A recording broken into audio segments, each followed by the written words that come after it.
Welcome back to In the Garden. Joining me today is Brandon from Grange Co-op, and right now we're going to be talking about overseeding your lawn in the fall time. So Brandon, just a little bit about what we can expect.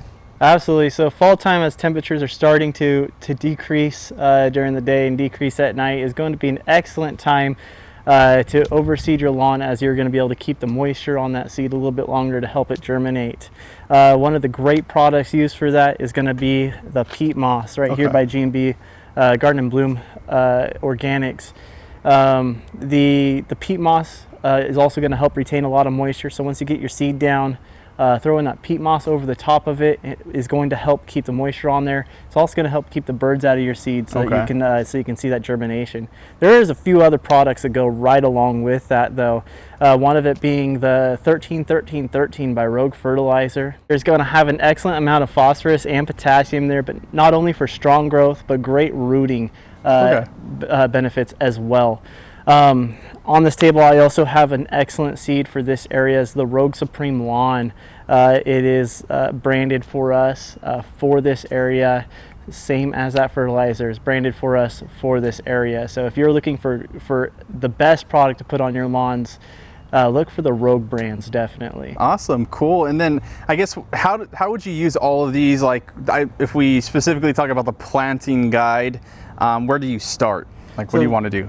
Excellent question. The first thing you want to start with is prepping your area. So if you have a lawn that's got those dead patches in it, or some empty patches that you're wanting to seed into, or if it's just looking thin, there's going to be a few different things to do. The first is going to be thatching. You want to get down there and get all that thatch out of there, get a rake in there, rake up that area, loosen up that soil a little bit, prep that soil first.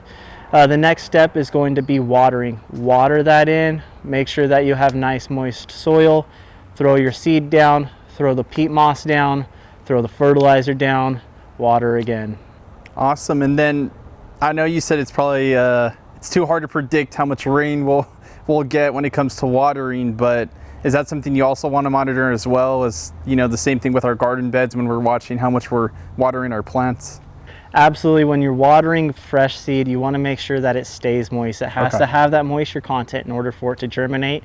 So you want to make sure that you have a nice, not a heavy watering every time you water, but a nice light watering over the top, just to make sure that that moisture stays on that seed.